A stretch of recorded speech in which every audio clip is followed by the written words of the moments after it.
All right, and we're back for another episode of the Lakers Fast Break podcast. It's Gerald Glasser coming right back here from Lakers Fast Break, Pop Culture Cosmos, Inside Sports Fantasy Football, and Game Source. We truly appreciate everyone out there listening to all of our shows. And if you can, please give us a 5-star review on Apple Podcasts and Spotify Podcasts. Plus, if you can like, share, subscribe, follow, or do anything that you can to support us right here at the Lakers Fast Break, Lakerholics.com, Pop Culture Cosmos, Inside Sports Fantasy Football, Game Source, and everything that we do here, including our great friends at the Hoop Heads Podcast Network. It is sincerely appreciated.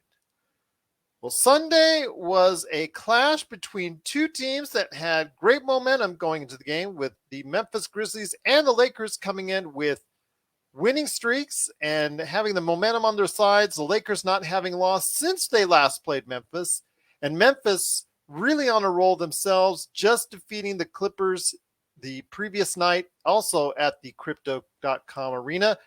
And it looked like it was going to be a major showdown, and the Lakers needed to have this win in order to gain some ground in the Western Conference. But unfortunately, the things that I had mentioned to everyone out there that I had concerns over in the past days in regards to the small lineup and the kind of residual effects of that with the defensive end, and also the issues and concerns with Russell Westbrook. Unfortunately, they came to just a bad note today, as the Lakers were behind by as much as 27, 28 points, pretty much most of the way, until a late charge late in the game, 21-0, made it kind of close with the scrubs in the game making that charge, but unfortunately it wasn't enough as the Lakers fall 127-119.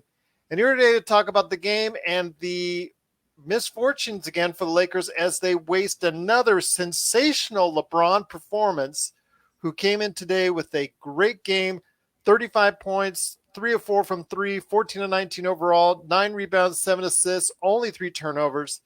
Our two great guests indeed. First guest is going to be the guy that was here earlier, thinking the game was over, as I did, until there was a late charge as well. He's a good man who is going to go ahead and tell you about all the great things that he does at Lakerholics.com.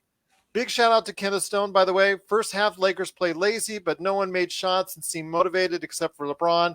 But here today to talk about the game and probably echo some of those sentiments is Laker Tom. And Laker Tom, great to have you back on. I don't want to say I told you so, but these were concerns I had in the previous win against Atlanta. And when you're playing these small ball teams, when you have a team that's just as athletic, that can shoot pretty darn good themselves, and has height with the Triple J, Jaren Jackson Jr., that's a tough combination to overcome. It's a challenge at times, but I don't necessarily blame this game on playing small.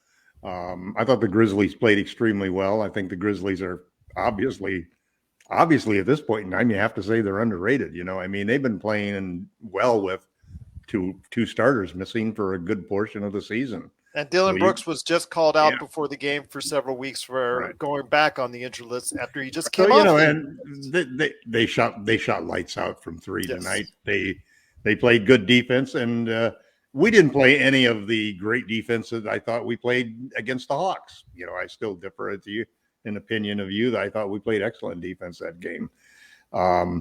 This game, it wasn't anywhere near close to that, and we basically got manhandled by a pretty good basketball team, and it was wasting a great game by LeBron is really an understatement, because if you look at the 4 other starters and the 3 guys who played the most minutes, not a single one of them got double digits. That's really embarrassing, I thought Reeves was great in that comeback. And it was good to see Wayne get a chance to redeem himself. That's one of the things that I do appreciate from Frank, that no matter how bad you've stunk it up, at some point in time, you're going to get your shot 4 or 5 games down the road. So just be ready and take advantage of it, that second quarter, we just fell apart, and we just could not make a basket there. And it was kind of funny because we really held our own. It was 2020 when LeBron went out in the first quarter, and we held our own without LeBron in there in 27-27 to the end of the game. So it's just one of those games where everybody else played poorly until, with the exception maybe of Reeves. THT wasn't bad. But boy, you have to give credit to the Grizzlies and just move on. There's nothing else to say. We've been doing the right things. And you just have to realize that, that what the small ball lineup that we will put out in the playoffs will, instead of Stanley Johnson, we'll have Anthony Davis. And that's quite a difference. Yeah. That is quite a difference. I think, again, when it comes down to it, like you said, enough has not been made as far as the Memphis Grizzlies being an outstanding team. It's a team that I've actually told you about in the past. Very deep team. A very deep team, but also a team that has been very undervalued and underrespected. And it's a team that I've tried to give props to now for quite some time, because I said that they had a lot of the ingredients. I think when John Morant went out, and they maintained, I think, a 10-2 or 10-3 outcome as far as while he was out of the lineup. It just showed that exactly this team has a lot of depth and a lot of individuals there that play a collective unit. They know how to win without him. They know how to win without him, which yes, absolutely. But they also know how. Are they the youngest team, or third youngest, or second youngest? They're one of the youngest. They're on the. Let's just put it this way, though. They're learning how to win with and without John Morant. They learned to win without him. And now, since he's come back, they've learned to win significantly with him. You saw the way the ball was moving around. You saw the kind of defense they had. People, these teams that are out there in the upper echelon of both the Eastern and Western Conference, you got to take note, because Memphis is certainly a team to be reckoned with. They are for real. And if people out there still undervalue them, that's to your detriment, because I think that we here at the Lakers Fast Break are really aware of what's going on in the Western Conference, and the Memphis Grizzlies are here to stay, I think. But also here today, and they're going to be our opponent in the playoffs, because we're fighting for the 4 and 5 seed. That's where it's going to be a 4 and 5 seed. At fight this rate, with that team. If Utah slacks at all, you could see Memphis overtake them in the standings. And Utah has struggled a bit on the road as of late. Right. So, if Memphis keeps this momentum going, again, mind you, it's only January, so it's early. So we'll see what happens. There could be injuries. Chances are we're going to meet them in the playoffs. Yeah, chances are indeed. And if that's the case, John Morant turned into a great rivalry, And John Morant already has gained some playoff experience, and many people are starting to readjust their thinking as far as the 2019 draft and the do-overs. I hear. How could you not take Luka? Well, the answer is John Morant. No. Well, that wrong draft. Wrong Zion. He was with Zion. Draft, so, I would have drafted John over Zion in hindsight. Yes. Yeah, exactly. So that's another argument for another day. In fact, I may cover that with Rafael Barlow. That happens a lot with big men. Here coming up in a bit, so I'm having a conversation with him. Yep, pretty not too distant future. So we'll see what happens there. But also here today to talk about the game and the dominating performance for most of the game of the Memphis Grizzlies, but also the hope that the Lakers did give at least a little bit at the very end is a good man indeed. You got to check out his awesome 5 Things articles at Lakerholics.com. It's certainly not 5 great things coming from this, but still a good run for the Lakers nonetheless. 4 in a row. We'll take that. 4 out of 5. We'll see what happens if they can start a new streak here this week. But it is Jamie Sweet. And Jamie, you got to be impressed that the Grizzlies, they swept LA, beating the Clippers yesterday, beating the Lakers today. And that's 2 in a row over the Lakers. I thought the game in Memphis, I thought the Lakers should have had, and that was their game to win. But clearly the Memphis Grizzlies outplayed the Lakers today. Oh, yeah. I mean, the spirited rally was flavor for, it was like, okay, it wasn't so bad, right? Like, the real Memphis team beat the real Laker team handedly, and there was no ifs, ands, or buts about it. It was nice to see guys who don't play get some buckets. That's what they should do when during garbage time. It was garbage time like environment. So we won garbage time. We did. That's how I took that last fourth quarter. I was like, all right, well, we won garbage time. Great. We were the Clippers. We put up a banner. And they're rolling. I've been a fan of John Morant since his rookie year, when I thought it was absurd that there was any talk whatsoever that Zion should be rookie of the year, because he put together like a nice 12 something week run when he finally played. I find that to be disparaging and absurd because that season Morant led the Grizzlies to a playoff spot, I believe, and Zion did not. You know, doubt the Grizzlies at your own peril is a great phrase for this season because teams like that are undervalued in the NBA today. You know, everybody focuses on these super teams, and you know the Grizzlies made a funny choice a couple years ago. They didn't trade Mike Conley for another superstar. They just let him walk. They just let him take off and use that cap space to sign other good guys, get some draft picks, and rebuild the team quicker than probably people anticipated. Looks like we lost Gerald to Planet Earth there. Planet Earth has won. Finally, the Earth is winning. But, you know, I don't know. I feel like this season we've kind of squandered our early season soft schedule, and we're going to start playing all the other top 5 teams in both conferences a lot more. So games like this are going to be coming a lot faster. I don't know that we play any under 500 teams in the next 2 weeks. So it's only like 1 or 2. So, you know, depending on how we come into out of January, before AD comes back, is going to really tell us a lot about this Laker roster, the small ball lineup minus AD, and, you know, our inability to really stop anyone from getting into the paint. That was my problem in the Atlanta game. That's been my problem all season. We just know we get scored on in the paint at will. If you choose to drive into the paint, you're probably going to get to the rim. There's not going to be. It's why everybody clogs up the paint, because it's really hard to keep guys out of the paint 1-on-1. My thing that really burns me is the helping from the corners. You're still seeing guys either late on their rotations or forgetful of their rotations, and at this point, you just kind of think that you're going to have to live with it. Like, I don't see a sea change in defense. We lost the game tonight because we didn't play good defense, but we also lost because we didn't play good offense. We didn't make our shots. Oh, no.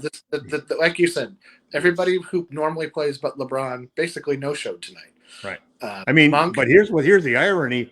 I'm looking at the box score. The biggest negative plus minus is LeBron at minus 30. Right, but that's both.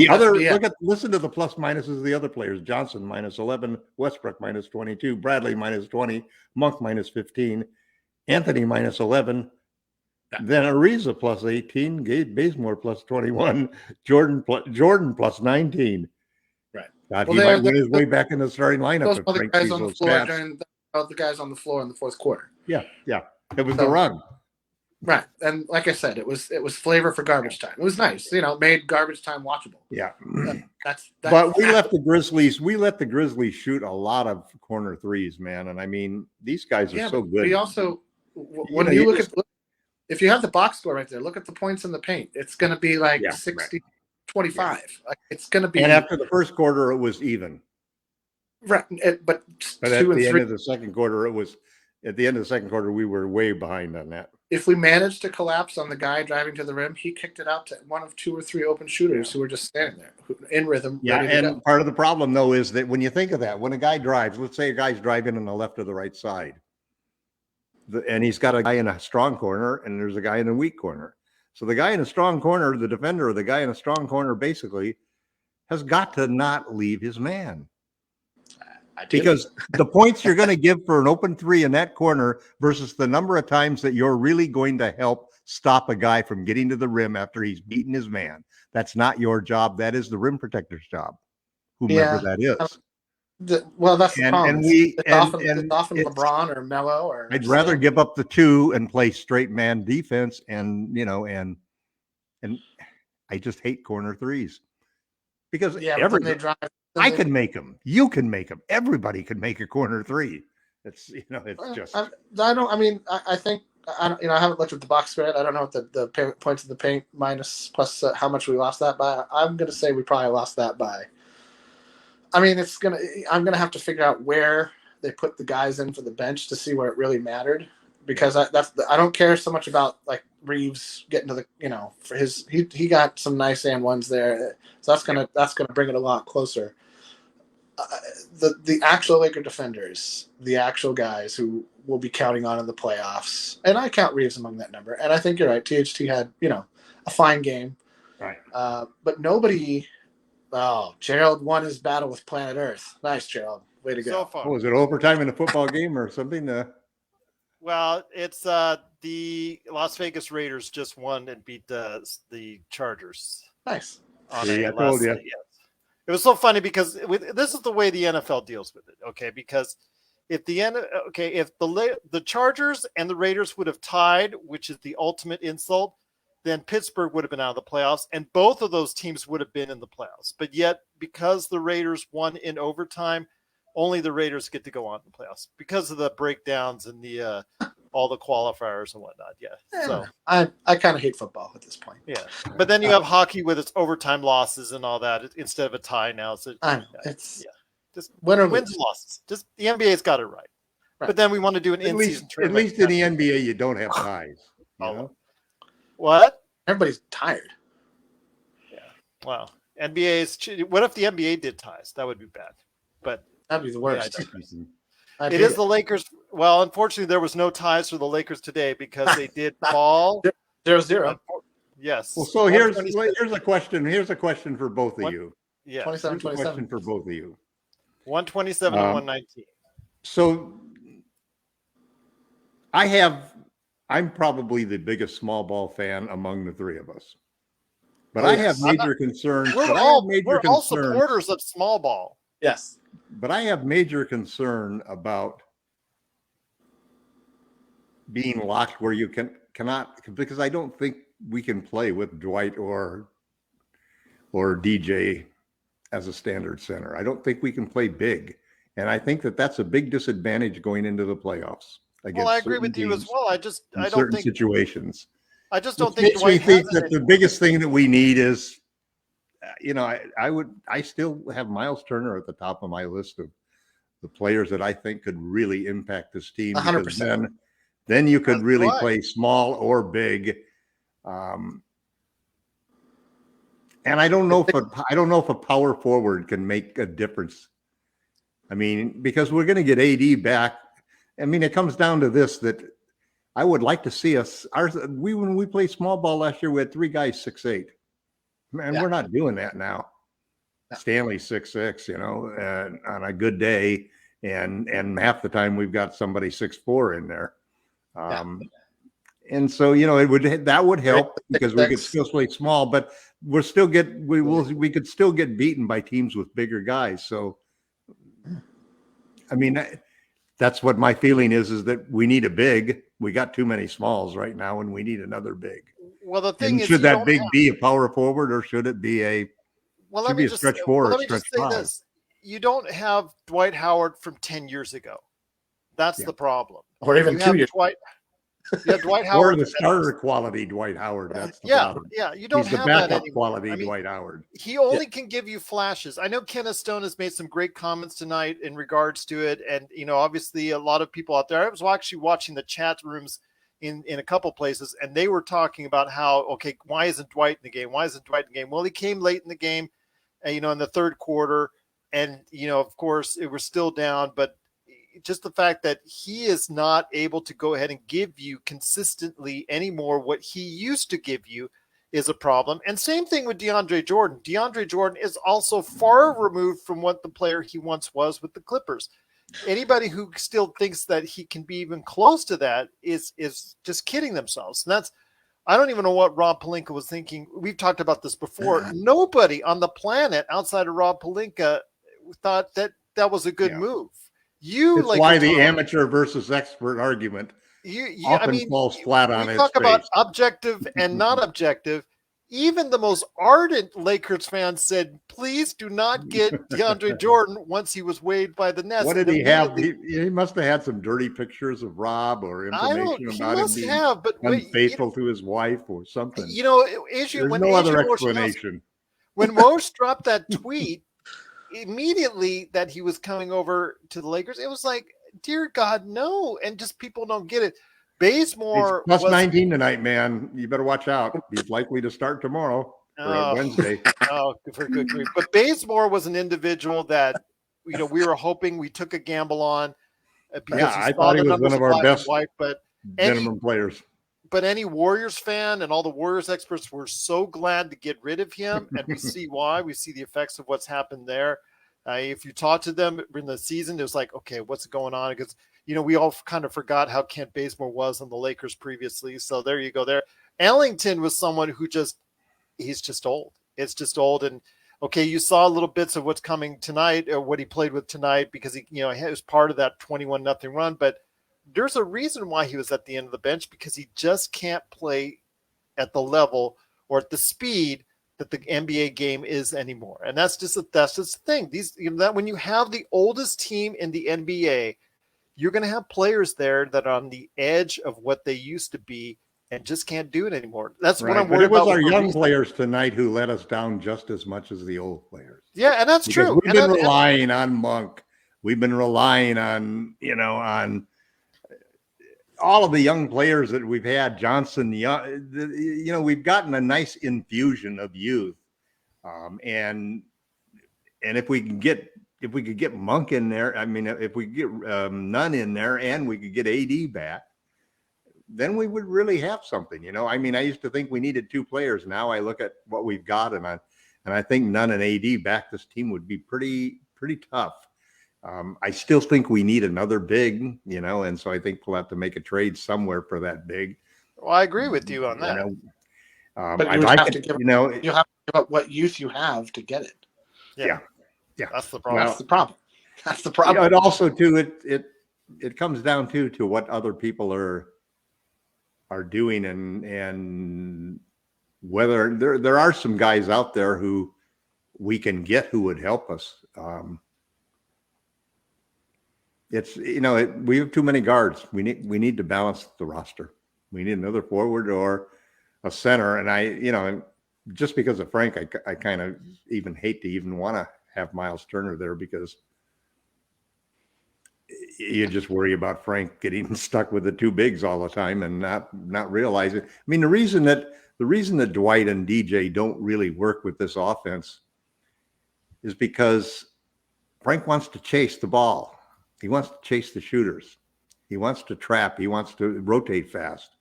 And when you got a big man in there doing it, it's like a dance with five people. And if you got one guy who's just slower than everybody else, man, it just throws the entire dance off. And that's why Frank's not embraced small ball because of the offensive side of the ball. He's embraced it because of the defensive side of the ball.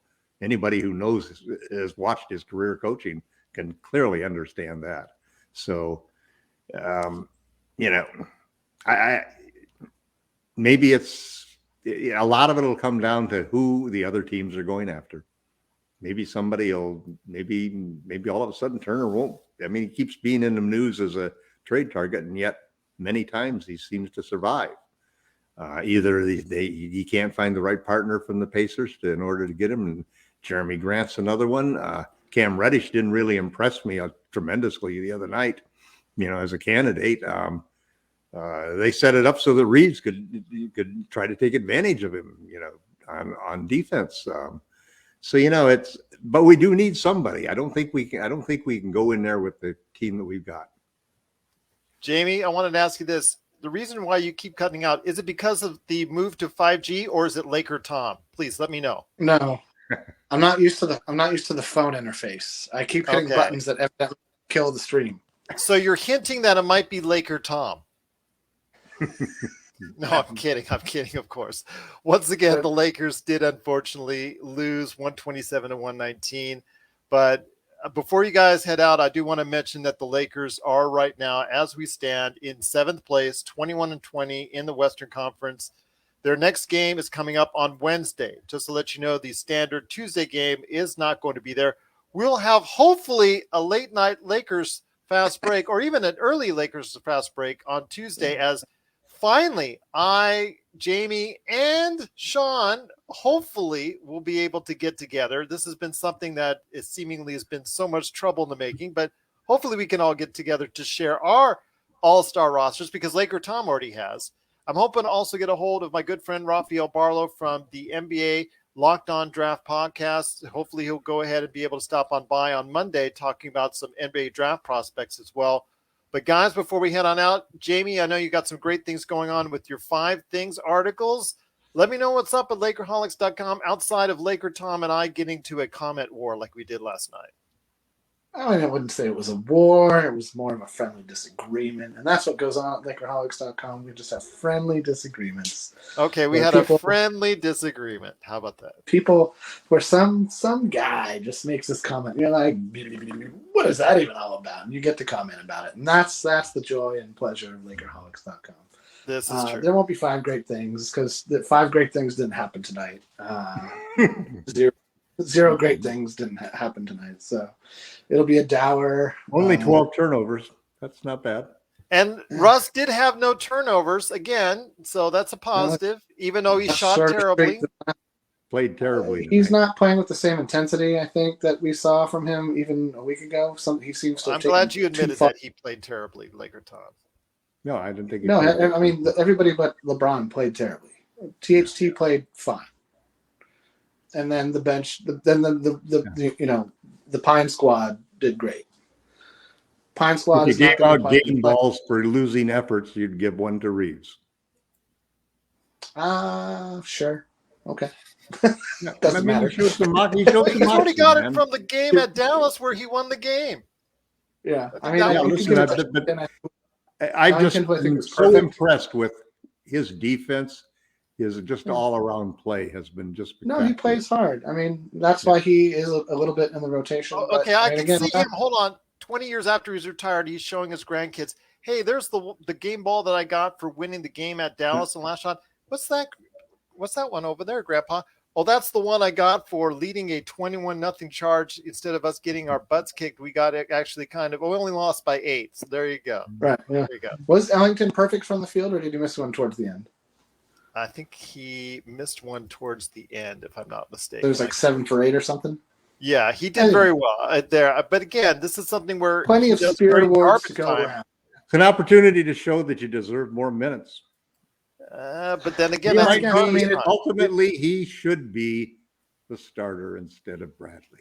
Oh no! We've already gone down that road before with Ellington as a starter.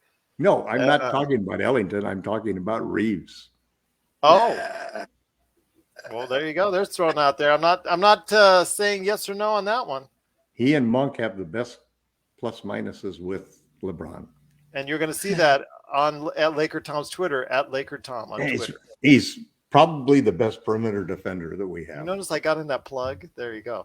All right, but there is. But please make sure you catch the great articles that Laker Tom and also as well Jamie Sweet have at Lakerholics.com.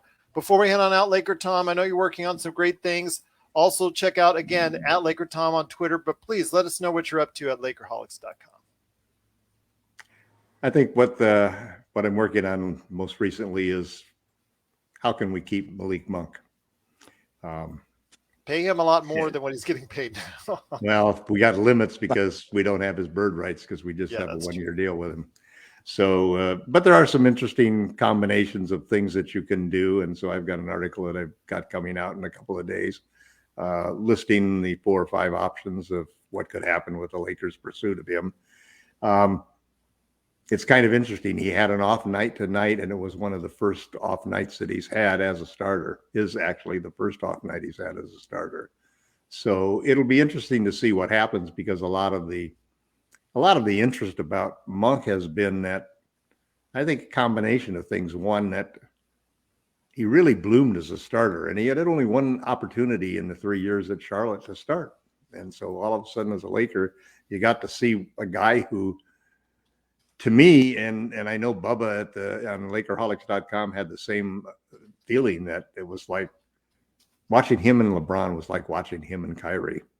And there's a lot of similarities in the game that Malik and Kyrie have, in that they're both small guys, but extremely good athletically. And Monk can get up there. You know, he's a real high flyer. And He can make those kinds of moves that you saw that two-hand block that John Morant made tonight was something else. I don't know if he's that athletic. No, I'm not sure. John Morant is extremely athletic. Listen, if you saw some Facial of those block. tapes from Kentucky, you might think again, man. John Morant, he did great against He's amateurs. he's got real hops.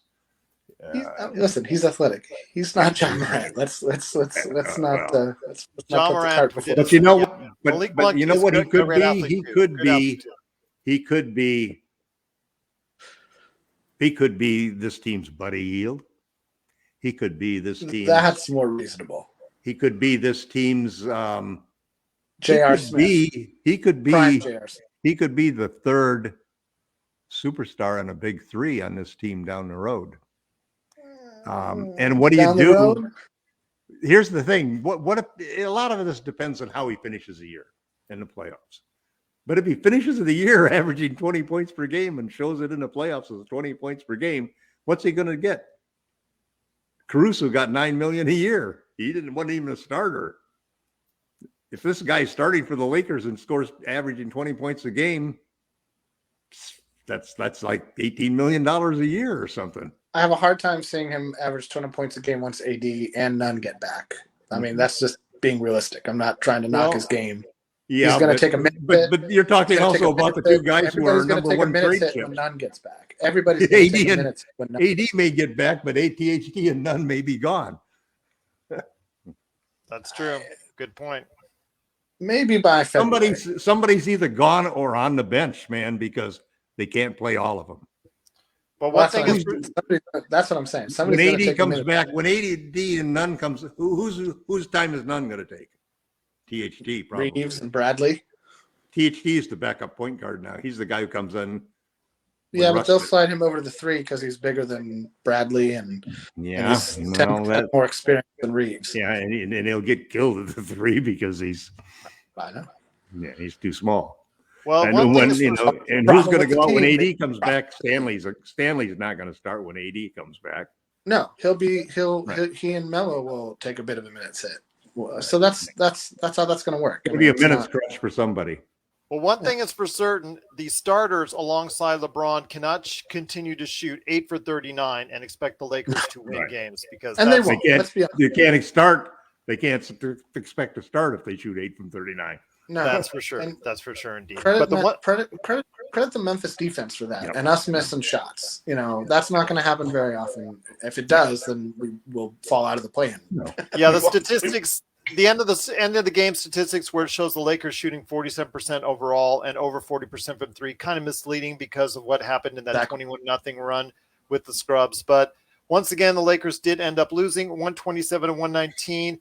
We will definitely be back for the post game on Wednesday because the Lakers are at Sacramento again. Their recent stop in Sacramento. Can they do it twice in a row? Can they make it twice in a row at Sacramento? We'll see what happens there as they start a mini 2-game road trip because they're going to Denver right after that. That's going to be a tough one. So they're going to be at Sacramento and then at Denver. But we'll be here to report on it along with some other great podcasts we've got coming up for you. Again, trying to get Rafael Barlow on for Monday night and also as well for Tuesday night. I hope that you and Sean can get together finally. If not, let's just you and me, man. It's all good. There you go. Okay, so have your all-star picks ready because Laker Tom has already got his in the can. Laker Tom, I still haven't seen it on Lakerholics.com. What's up with that? You got it right in there? I've just been busy. All right. Well, busy making fun of me at Lakerholics.com. Well, no, I just, I must friendly banter. I only published about 10 posts of people saying, like I said, that, man, we played some good defense against the Hawks. Right. I know. Yeah, I love that's how you argue with people on the Hawks. Here's a post that supports my opinion. Here's another post. Well, they were actually posts from people that generally are. I don't think you're doing a great defensive effort if you give up almost 120 points. I'm sorry. That's not great defense. We played good enough defense to win the game. 110 points. 110 they points. gave up against the Hawks. 118. Let's get it straight. 118. Go back and look at the box score. Well, they average 100. They average It was 100. great. They average 120 a game. They average 120 a game. 121. All right. That's enough. We held them 3 points under their average. But if you have any concerns Good or enough want to to win join, because this fun banter happens all the time at Lakerholics.com, please be part of this fun conversation today at Lakerholics.com. Plus, also as well, go ahead and you can give them a shout out at Laker Tom on Twitter. Also, right here, if you have any questions for us as well, Lakers Fast Break at yahoo.com. But once again, the Lakers did end up on the short end after being dominated most of the game by Memphis, 127-119. Hopefully we can get back on track at Sacramento on Wednesday night, and we'll be here post-game to tell you if they did or not, plus some great interviews hopefully on the way for Monday night, or you listening on, you folks out there, on Tuesday morning, and also Wednesday morning as well. So hopefully we can get some stuff in for you as well just before the Lakers head out on a quick 2-game road trip, and we'll have that for you this week right here at the Lakers Fast Break Podcast.